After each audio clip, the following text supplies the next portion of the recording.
안녕하세요. 법률사무소 진리 최석구 대표 변호사입니다. 배우자가 외도를 했을 때 한 번만 해도 정말 용서하기가 힘든데 두 번이나 외도를 해가지고 결국 이혼을 준비하게 된다라고 하면은 이때 재산분할 청구는 어떻게 할지 요게 좀 궁금하신 분들이 많으실 겁니다. 제가 오늘 소개해드리려는 판결은 이제 이러한 경우에 재산 분할을 어떻게 했는지에 관한 판례입니다. 부부 A랑 B가 있었는데 이제 혼인 이후에 A씨가 전업주부로서 집안일을 혼자 하는 경우도 있었고 이제 B씨랑 같이 동업을 하면서 이제 가정을 꾸려나간 경우였습니다. 근데 이제 20년이 지난 시점에서 배우자였던 B가 C랑 외도를 하게 되었고요. 그 사실을 배우자인 A가 알게 되었습니다. 좀 웃기게도 이 바람을 핀 B씨는 A랑 막상 이혼을 할 생각은 없었기 때문에 사과를 계속 했고요.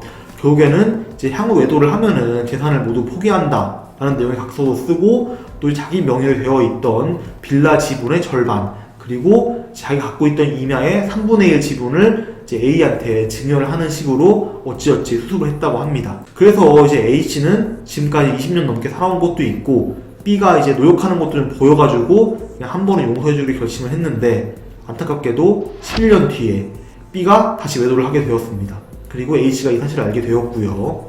결국에는 A씨는 B를 상대로 이혼 그리고 재산분할 청구를 이제 진행을 한 거죠. 이제 결과만 말씀드리자고 한다면은 재판부는 A가 60%, B가 40%를 가져가는 걸로 재산분할을 하라라고 판결을 내렸습니다.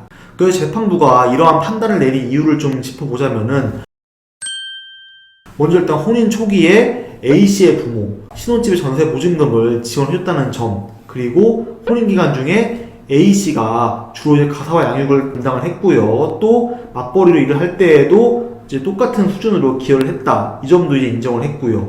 또 중요한 걸로 B씨, 그러니까 상대방이 A한테 첫 외도에서 사과의 의미로 증여했던 것들이 있죠. 이러한 거를 A씨의 특유재산으로 봤다는 점도 재산 분할 비율을 산정하는데 중요하게 작용이 되었습니다. 한마디로 10년 전에 B가 A한테 준 재산은 A가 단독으로 취득한 재산으로 봐가지고 재산 분할 당시에 좀 굉장히 중요하게 고려를 한 것입니다.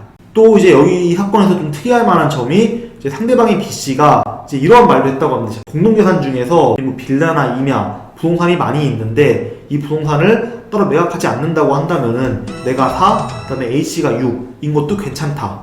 재판부에서는 이제 이러한 B씨의 진술 요것도 이제 고려를 한 거죠. 제가 이제 이 판례를 굳이 들고 나온 이유는 아마 여러분들이 갖게 되실 의문과 좀 밀접한 관련이 있을 겁니다. 아니 특유재산은 그 재산 분할 대상이 되지 않는데 왜 특유재산으로 인정이 되었는데 왜 재산 분할을 한 것이지?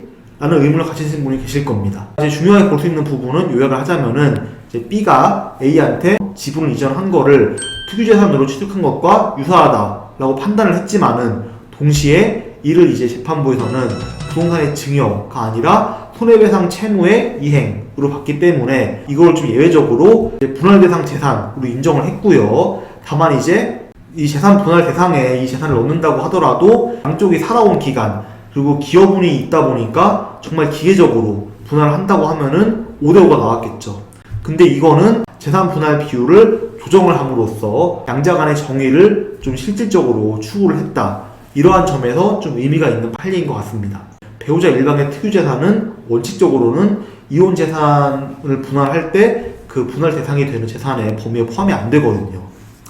근데 하지만은 이제 이번 사건과 같이 특유재산으로 인정을 하긴 해야겠는데 분할 대상 재산에 포함을 시키는 게 좀 맞겠다. 이러한 경우에는 예외적으로 특유재산이라고 하더라도 재산 분할의 대상이 될 수 있다라는 점을 기억해 두시면 좋을 것 같습니다. 그러니까 아마 이 경우에는 B씨가 A한테 준 특유재산을 따로 이제 빼고 5대5로 나눈 것보다 특유재산을 따로 이제 포함을 시켜가지고 A씨가 6, B씨가 4 이렇게 나누는 게 A씨한테 좀 더 유리한 것이 아니었나 이런 추측도 해볼 수 있을 것 같고요. 굳이 이제 다른 사건에서 이러한 경우가 적용되는 경우를 좀 판단해보자면은 아마 이제 황혼이혼 이러한 경우도 있을 것 같습니다. 실제로 이번 소개된 사건에서도 이제 이 두 부부는 결혼이 30년이 넘어간 부부이기도 했고요. 황혼이혼 같은 경우에는 함께 살아온 시간이 상당히 길기 때문에 그 과정에서 특유재산이 발생했다고 하더라도 그 형성 경위에 따라서는 아무리 특유재산이라고 하더라도 재산 분할 대상에 들어가고 그 대신에 그 분할 비율이 좀 변동이 될 가능성이 좀 높다고 볼 수 있을 것 같습니다. 오늘은 배우자로부터 증여받은 재산이 있다고 하더라도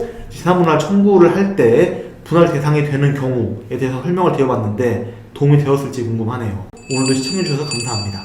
영특한 책은 구독, 좋아요, 알림 설정 부탁드리겠습니다.